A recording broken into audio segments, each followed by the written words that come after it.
Israel. What? Anybody else? Yeah. One or two of you here have been to Israel. It was I went back in 1999, and I have to say it wasn't a trip that I was particularly looking forward to. The only reason I went was that the diocese that I worked for at that time was subsidising the trip, and all I had to do was find £90 to go. And I thought, well, seems like a pretty good deal to me. So I went. And I have to say that my early experience of that trip actually confirmed why I didn't really want to go. There was just so much falseness about what I saw. And I went to, I don't know whether anyone else had the same experience as me, but I went to the Church of the Holy Sepulchre, where where the tomb was meant to be. And it's meant to be not far from where Jesus was crucified.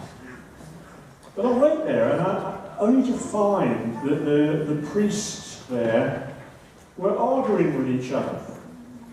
They took it in turns every hour to have a parade around church and up to the tomb. And they were bickering and arguing about stuff. And I thought, I don't need this. I don't want this. And then we went to Bethlehem. And Bethlehem was, for me, a similar experience. It was okay outside the church. For those that have been to Bethlehem, there was a big parade ground outside, and the scouts were marching up and down. And there was a scout parade happening. But when I went into the church, it was a different story. Right where Christ is meant to have been born, people were on their knees kissing the spot. And I thought, well, I'm not too sure that they know exactly where that happened. And it just, for me, it just didn't work. It was just full of commercialism, full of stuff. There was so much poverty there, and yet a lot of the churches were raising money to have their domes gilded in gold. This just can't be right. The Arab population too, I have to say, were treated not too nicely. There was a lot of tension in the air when I was there. And we were staying not far from the Damascus Gate, which is in the Arab quarter. All the plush Western hotels are on the other side, not far from Don and Gethsemane.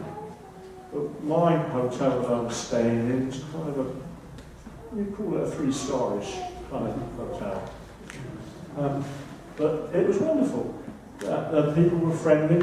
Next door was a cafe which sold coffee which would blow your socks off. The Arab folk were wonderful. And I was speaking to some Arab Christians. They were saying it's not nice being an Arab Christian in Israel, because everybody hates you. The Jews hate us, the Arabs hate us, and bit by bit, Christianity is disappearing, being forced out. And I thought, is this the place where Christ had his ministry? I don't feel any of Christ here. But on the way back from our trip to Bethlehem, everyone on the coach was complaining that there wasn't enough coffee stops. So we stopped at a restaurant coffee place, which was on the opposite side of the valley to Jerusalem. And you could just see the sun glinting off the Golden Temple. And as I was looking across to Jerusalem, the penny for me dropped. It doesn't matter whether Jesus was born in this church or or in the Church of the Holy Sepulchre, that's where he was buried. It really doesn't matter, because Jesus was there, just as he is here this morning. And you know, this morning,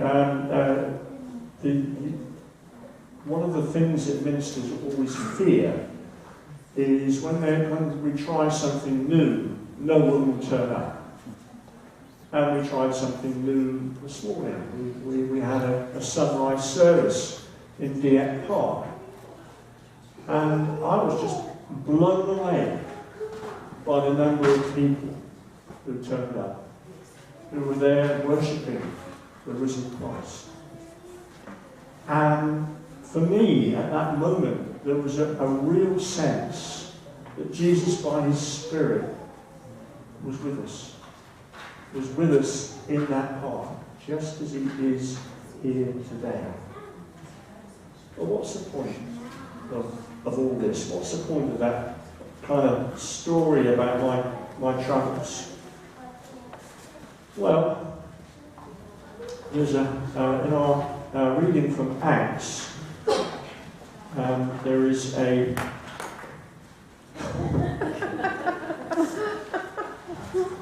by the way, if you find one of these, they're not for you.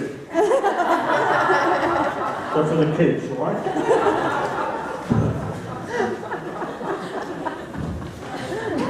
Oh, no. Trouble is, I've bitten off more than I can chew.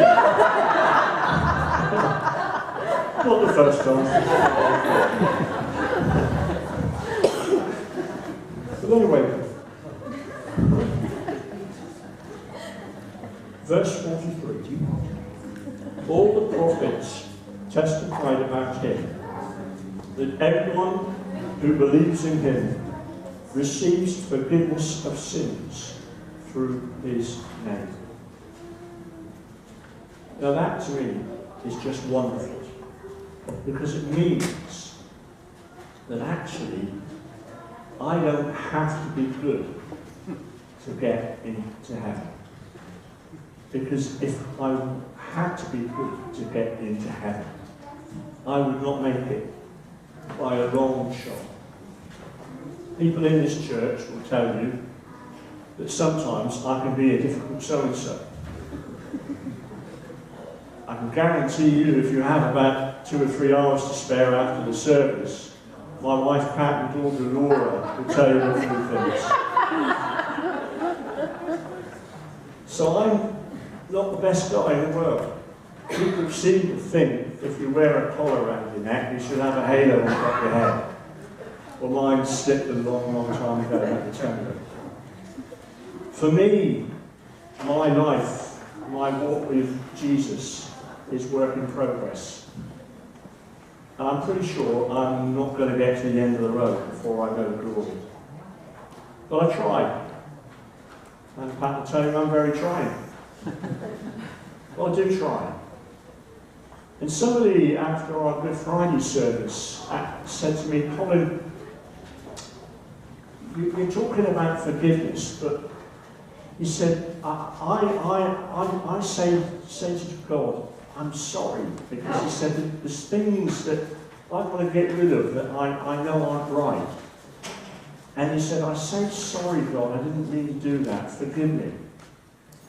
And he said, then, I do it again. And I said, well, when you say sorry, do you mean it? Are you really, really, trying? He said, yeah. He said, yeah. He said, I have no intention of doing that thing again. Then I said, you're okay. I said, because if you've got a relationship with Christ, and you say you're sorry and you mean it, God is wiped the slate clean. He doesn't remember the time before that he did it. It's only this time that he's interested in. And for many of us, we're like those batteries that I talked about earlier. We're kind of dead. We go through the motions, but there's no life. There's no fire. There's no desire to tell other people about the risen Christ. There's no desire to tell other people what Jesus Christ has done in our lives. There's no desire to tell people that this is just part of the story here on earth. When we die, we go to glory. Some time ago, I was ministering to a lovely lady. She was in her 90s. So she had a good illness, I guess, but she was dying, and she knew she was dying. And she looked up at me and she smiled. And she said, "You know, Colin," she said, "I just can't wait to see you." She's talking about Jesus.